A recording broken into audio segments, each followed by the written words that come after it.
नमस्कार, मैं हूं पवन त्यागी। राहुल गांधी ने एक बार फिर देश के प्रधानमंत्री और सबके लोकप्रिय नेता नरेंद्र मोदी के ऊपर प्रहार किया है, और वो भी देश की संसद में। राहुल गांधी ने एक बार फिर से कोशिश की कि वो नरेंद्र मोदी को बेईमान नेता साबित कर रहे, लेकिन उसके लिए जो वो तथ्य संसद में रख रहे थे, उन तथ्यों में कोई सबूत नहीं था और कोई दम नहीं था। यह कोशिश ये कांग्रेसी और राहुल गांधी पिछले कई साल से करने में लगे हुए हैं कि वो किसी तरह देश के प्रधानमंत्री नरेंद्र मोदी को एक बेईमान नेता सिद्ध कर ले जाएं। क्योंकि आपको बता दूं कि नरेंद्र मोदी की जो ताकत है, जिस ताकत के बल पर वो एक चाय बेचने से लेकर और आज देश के प्रधानमंत्री हैं, ये जो सफर उन्होंने तय किया है, इसके पीछे यदि कोई एक ताकत है, वो है उनका निजी चरित्र और राष्ट्रीय चरित्र। जब मैं निजी चरित्र की बात करता हूं तो आप उसको समझते हैं कि व्यक्ति का निजी चरित्र क्या होता है, तो उसमें भी कहीं ये कांग्रेसी एक पिन तक नहीं लगा सकते, अफवाहें जरूर फैलाई गई। इसी तरह एक राष्ट्रीय चरित्र होता है व्यक्ति का कि वो राष्ट्र के लिए कैसा है उसका जीवन, उसमें ये सिद्ध करने में लगे हुए हैं। क्योंकि कांग्रेस के ऊपर लगातार भारतीय जनता पार्टी और मोदी जी की तरफ से एक प्रहार किए गए थे कि कांग्रेस के कार्यकाल में देश के अंदर बड़ा भ्रष्टाचार हुआ, कई घोटाले हुए, और इसी को काउंटर करने के लिए वो इस कोशिश में है कि किसी तरह देश के प्रधानमंत्री नरेंद्र मोदी, जो कि अब तीसरी बार फिर से एक बार देश के प्रधानमंत्री बनने जा रहे हैं, कैसे इनकी इस विकास यात्रा को रोका जाए। और इस यात्रा को रोकने के लिए, नरेंद्र मोदी के ऊपर प्रहार करने के लिए इन कांग्रेसियों के पास कुछ नहीं है, क्योंकि इनका ना तो व्यक्तिगत चरित्र है, ना इनके पास राष्ट्रीय चरित्र है। ये जो कांग्रेसी हैं, इसमें राहुल गांधी को आगे लाया गया है, तो इनका जो है व्यक्तिगत चरित्र मुझे नहीं पता, मैं उसकी बात नहीं करूंगा, क्योंकि मुझे नहीं पता कि ये विदेश की यात्राओं में कहां कहां जाते हैं और वहां करते क्या हैं, क्योंकि भाई बड़े आदमी हैं, सिक्योरिटी से घिरे रहते हैं। लेकिन राष्ट्रीय चरित्र मैं जरूर कह सकता हूं कि मोदी की तुलना में राहुल गांधी नहीं, पूरी कांग्रेस में कोई एक ऐसा बंदा नहीं है जो मोदी का मुकाबला कर सके। और इसलिए इनके पास एक अस्त्र है, जिस अस्त्र के सहारे ये मोदी को घेरने की कोशिश में है, और वो अस्त्र क्या है? झूठ। झूठ और झूठ, झूठ के बल पर ये सोचते हैं कि क्योंकि मोदी बोलते कम है, मोदी बातों का जवाब कम देते हैं, ये सोचते हैं कि कोई भी झूठ हम मोदी के ऊपर फेंकेंगे और उस झूठ की कीचड़ से मोदी के दामन को दागदार बना देंगे। और इसीलिए आप देखें, बार बार प्रहार किए गए, और ये प्रहार अब नहीं है। जब मोदी देश के प्रधानमंत्री नहीं थे, तब भी उनको 2002 के दंगों के लिए दोषी बताने की कोशिश की गई। 21 साल बाद भी एक बीबीसी की डॉक्यूमेंट्री लाई जा रही है, वो लाई गई है, आई नहीं है, लाई जा रही है इस कोशिश में कि कहीं तो मोदी को घेरने का मौका मिले। राहुल गांधी ने देश की संसद के अंदर जिस तरह से अडानी का नाम लेकर, जिस तरह से उद्योगपतियों का नाम लेकर के बिना सबूत मोदी को घेरने की कोशिश की है, यूं तो संसद का कानून है कि बिना सबूत, बिना तथ्य आप किसी के ऊपर आरोप नहीं लगा सकते। लेकिन यहां मुझे दिक्कत है कि देश के प्रधानमंत्री के ऊपर आप आरोप लगा रहे हैं, देश के सबसे ईमानदार नेता के ऊपर आप प्रहार कर रहे हैं, बिना तथ्यों के उनको बेईमान सिद्ध करने की कोशिश कर रहे हैं। लेकिन हमारे देश के संविधान में ऐसे नेता, ऐसे लोगों के खिलाफ कार्रवाई करने का कोई प्रावधान शायद नहीं है, नहीं तो ऐसा बोलने की कोई हिम्मत नहीं करता। राहुल गांधी ने प्रहार मोदी पर ही नहीं किया, राहुल गांधी ने इस प्रहार में आज अग्निवीर योजना को एक बार फिर से बदनाम करने की कोशिश की। जो राहुल गांधी ने बोला, उन्होंने अग्निपथ योजना पर बोला, और वो अग्निवीर बोल रहे थे। लेकिन अग्निपथ योजना को लेकर आप देख रहे हैं, पहले ही दिन से ये सब विरोध में है। सवाल यह है कि अग्निपथ योजना के तहत जब देश के लाखों बच्चे अब नौकरी कर रहे हैं, उनको किसी को दिक्कत नहीं है, तो कांग्रेसियों को दिक्कत क्या है? असली बात यह है कि हमारी सेना को जवान बच्चे मिल रहे हैं और ये लगातार इस योजना से जवान बच्चे मिलते रहेंगे जो चीन के पास नहीं है, जो पाकिस्तान के पास नहीं है। चीन को कैसे फायदा पहुंचाया जाए, चीन को कैसे ताकतवर बनाया जाए, उसका एक ही तरीका है कि भारत में जिस तरह से इन कांग्रेसियों ने किया कि भारत को कमजोर किया, सेना को कमजोर किया, यहां की अर्थव्यवस्था को कमजोर किया और चीन को फायदा पहुंचाया। यही ये चाहते हैं कि इस तरह से टारगेट किया जाए भारत की अर्थव्यवस्था को, भारत के उद्योगपतियों को और भारत की सेना को। तो आप देखेंगे कि जब ये अग्निपथ योजना नहीं थी तब ये टारगेट क्या कर रहे थे, तब ये कर रहे थे सर्जिकल स्ट्राइक पर, तब ये कह रहे थे चीन ने हमारी जमीन कब्जा ली। अगर कोई ये कहता है कि चीन ने हमारी जमीन कब्जा ली है तो ये मोदी या भारतीय जनता पार्टी का फेलियर नहीं है, ये होता है सेना का फेलियर, ये होता है उस फोर्स का जो बीएसएफ है, जो बॉर्डर पर पहरा देती है, उसका फेलियर। तो ये उस सेना का अपमान करने में एक रणनीति के तहत लगे हुए हैं ताकि चीन को मजबूत दिखाया जा सके। मैं एक एक करके आज आपके सामने इनके कच्चे चिट्ठे खोलूंगा और राहुल गांधी के उस झूठ को उजागर करूंगा जो उन्होंने संसद के अंदर बोला है। पहली बात, राहुल गांधी ने बोला कि जो अग्निपथ योजना है, उन्होंने अग्निवीर बोला, अग्निवीर योजना जो है वो कहते हैं उनको सेना के अफसरों ने बताया है कि यह योजना तो आरएसएस की योजना है, वो योजना तो वो बोलते हैं कि ऊपर से थोपी गई है और ये कहते हैं कि उनको जो है ये कहा गया है कि ये अजीत डोभाल ने थोपी है। ये इतना ही नहीं, ये कहते हैं कि उन्हें सेना के लोग कह रहे हैं कि जब ये अग्निपथ योजना के तहत जो अग्निवीर भर्ती हो रहे हैं, ये जब 4 साल बाद हथियारों की ट्रेनिंग सीखकर जब ये समाज में आएंगे तो ये दंगे करेंगे, ये देश के लिए खतरा हो सकते हैं। आप समझ रहे हैं? राहुल गांधी जी, मैं आपसे पूछना चाहता हूं कि आप अग्निवीरों को यह कह रहे हैं कि वो 4 साल बाद जब से वहां से निकलेंगे उनके पास हथियारों की ट्रेनिंग होगी तो वो समाज के लिए खतरनाक है, वो दंगा फैला सकते हैं। तो राहुल गांधी जी, मैं आपसे पूछता हूं कि इस देश में हर वर्ष सेना से हजारों सैनिक रिटायर भी होते हैं, वो रिटायर होकर सेवानिवृत्त होकर के वो आम समाज में आते हैं। तो मैं आपसे पूछना चाहता हूं कि देश को बताइए आपके पास कितना डाटा है कि सेना से रिटायर हुए सैनिकों ने कहां कहां दंगों में भाग लिया।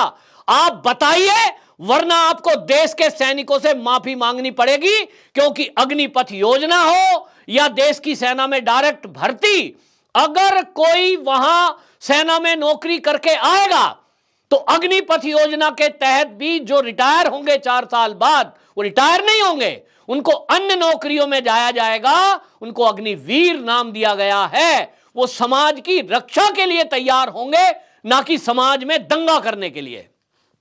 आपकी दिक्कत यही है, आपने इसलिए उसको आरएसएस से जोड़ा है।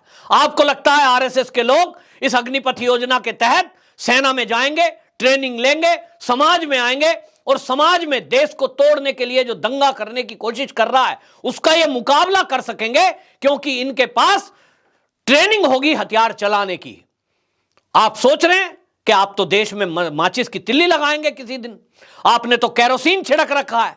आपको लगता है कि देश के मुसलमानों को, हिंदुओं को जातियों में और धर्मों में लड़ाकर आप देश के अंदर आग लगा सकते हैं। मोदी को हटाने का एक तरीका हो सकता है, लेकिन आपकी इस योजना पे आज नहीं तो कल ये अग्निवीर लगाम लगा सकते हैं, क्योंकि समाज के रक्षक बनकर के ही उतरेंगे। आज तक का उदाहरण है, देश के अंदर लाखों ऐसे पूर्व सैनिक जो सेना से रिटायर हैं, अगर वो बड़ी पोस्टों पर हैं तो कहीं वो डायरेक्टर, कहीं वो मैनेजर बनकर के देश की सेवा कर रहे हैं, चाहे वो प्राइवेट फर्म ही क्यों ना हो। बहुत सारे सैनिक मैंने देखे हैं, आप भी देखते होंगे, कहीं बैंक में, कहीं सिक्योरिटी में अगर वो भर्ती हो जाते हैं तो निश्चित जानिए कि पूरी ईमानदारी से वो सेवा करेंगे। लेकिन आप उन अग्निवीरों को बदनाम करने का काम कर रहे हैं। आप कह रहे हैं उनसे देश को खतरा हो सकता है। यह एक सोची समझी रणनीति है।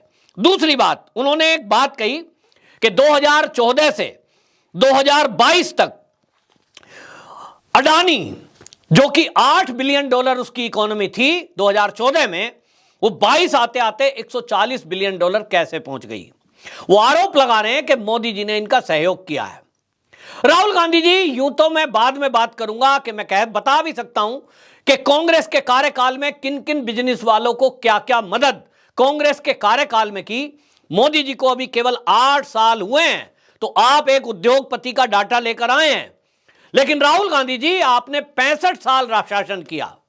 कांग्रेस ने इस देश के बंटवारे से लेकर और 2014 तक लगभग 65 साल शासन किया। आपने किस किस को फायदा पहुंचाया? आपने तो चीन को फायदा पहुंचाया, आपने तो पाकिस्तानियों को फायदा पहुंचाया, आपने तो अमेरिका और इटली को फायदा पहुंचाया।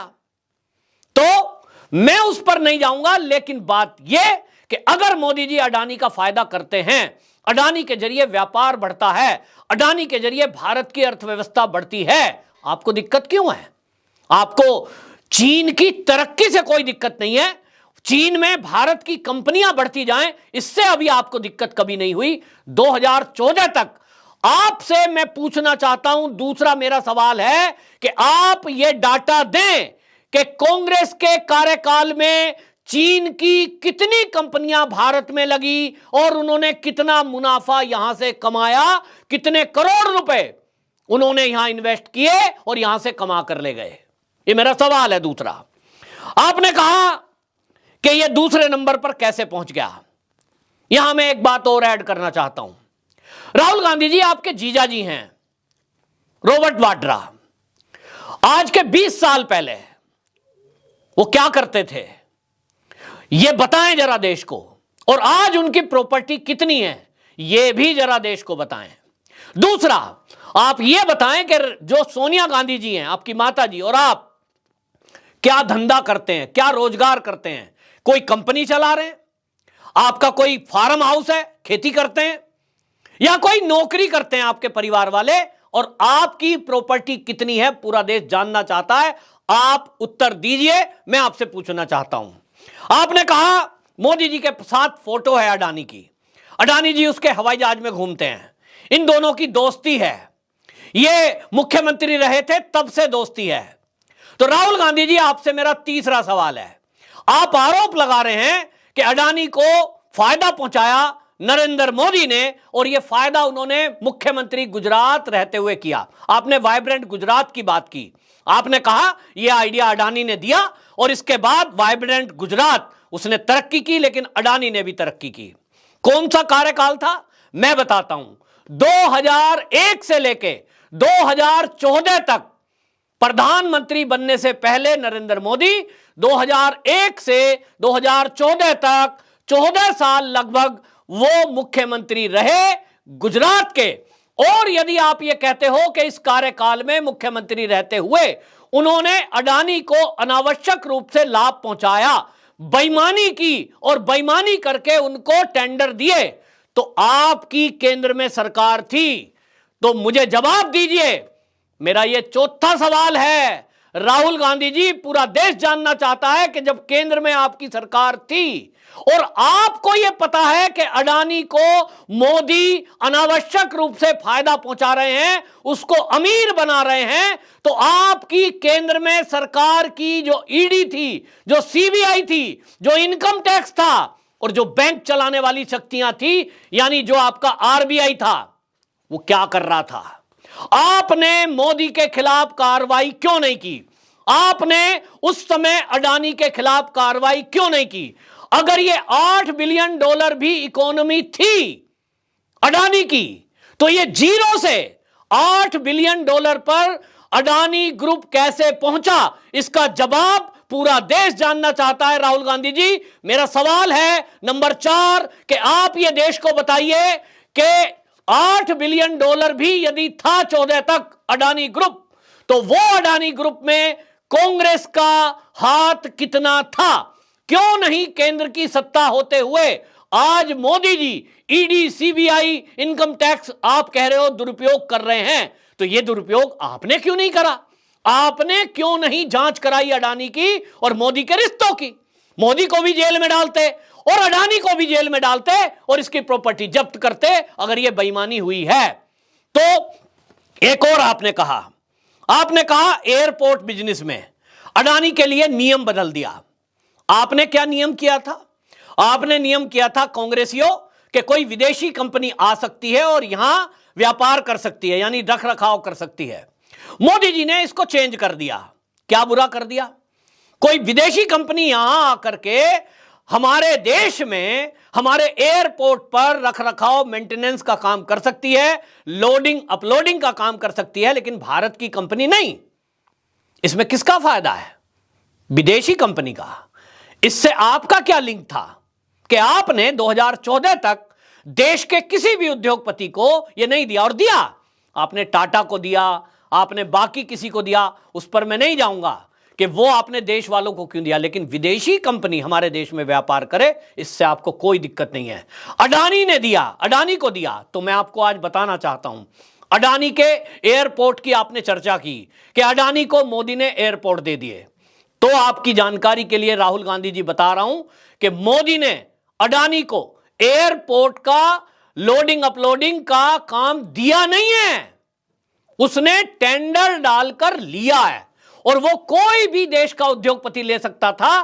टेंडर ओपन प्रक्रिया होती है, उसमें बिड लगाई जाती है, यानी बोली लगाई जाती है, और जिसकी बोली हाई होती है उसको वो मिलता है। अडानी के अलावा कई उद्योगपति ने ये बोली लगाई थी। क्योंकि अडानी की बोली सबसे ज्यादा थी, इसलिए 5 एयरपोर्ट का संचालन ये अडानी ग्रुप को मिला, जिसके कारण मैं आपको कुछ बताना चाहता हूं। अडानी को 5 जो एयरपोर्ट मिले, जिनका जिक्र आपने मुंबई का किया, मैं उसका नहीं कर रहा हूं, मैं अभी हाल ही में मिले हुए की बात कर रहा हूं। वहां जो बोली लगी है, जयपुर एयरपोर्ट, बाकियों ने लगाई 155 पर यात्री जो चार्ज है वो कितना देंगे सरकार को। जयपुर के लिए अन्य कंपनियों ने लगाई मैक्सिमम 155 की बोली, अडानी ग्रुप ने लगाई 174 की बोली। तिरुवनंतपुरम एयरपोर्ट के लिए बाकियों की जो हाईएस्ट बोली थी वो 135 रुपया, अडानी ग्रुप की थी 168 रुपया। अहमदाबाद एयरपोर्ट, बाकियों की हाईएस्ट थी 146, अडानी की थी 177। बेंगलुरु, बाकी की थी 45 रुपए बिड, और अडानी ने वहां बोली लगाई थी 115 रुपया पर यात्री। लखनऊ की बिड 139 रुपए हाईएस्ट कई बाकी कंपनियों की थी, वहां अडानी ने 171 रुपए की बोली लगाई। गुवाहाटी में 155 रुपए की बोली थी बाकी कंपनियों की, और अडानी ने लगाई 160 की। और यह वेबसाइट पर पड़ा है सरकार के, डाउनलोड कोई भी कर सकता है। तो राहुल गांधी जी, आप देश को गुमराह करना छोड़ दीजिए और मुझे यह बताइए, मेरा यह 5वां सवाल है कि जब एक ट्रांसपेरेंसी के जरिए अडानी एयरपोर्ट के लोडिंग अपलोडिंग का, यात्री का, मेंटेनेंस का वो जो ठेका लेता है, जिसमें ओपन बिड है, उसके जरिए ली गई है, तो आप विदेशी कंपनियों को यह ठेका क्यों दिलवाने का पक्षधर हो? क्यों आपको दर्द है कि किसी विदेशी कंपनी को यहां से आउट कर दिया गया और हमारे देश के उद्योगपति को यह दिया गया, जबकि टेंडर प्रक्रिया पूरी पारदर्शी की गई, फिर भी आप देश के उद्योगपति को क्यों टारगेट कर रहे हो? आपकी मंशा इसके पीछे क्या है? आपने जो ये आरोप लगाए हैं, आरोपों की लिस्ट में आपने डिफेंस की बात की, आपने एचएएल की बात की, आपने कहा कि एचएएल के साथ एक विदेशी कंपनी का जो एरोप्लेन है उसको बिल्डअप करने का एक ठेका लिया गया और उसमें अंबानी को, अनिल अंबानी को घुसा दिया गया। ठीक है, अंबानी को ना घुसाएं तो क्या किसको घुसाएं?